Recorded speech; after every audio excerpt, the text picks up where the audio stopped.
Ngayon, meron akong challenge sa kanila. I-memorize nila yung Panatang Makabayan. So, go! Panatang Makabayan. Iniibig ko ang Pilipinas, aking lupang sinilangan, tahanan ng aking lahi. Ako'y kanyang pinupukpok at tinutulungan upang maging malakas, masipag at marangal. Ano sunod? Dahil mahal ko ang Pilipinas.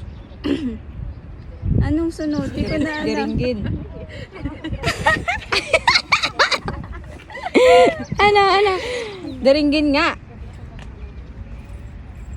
Diringgin. Tapos, Umay ko ang payo. Payo na ay mga magulang. Oh. susundin ko payo na aking mga magulang.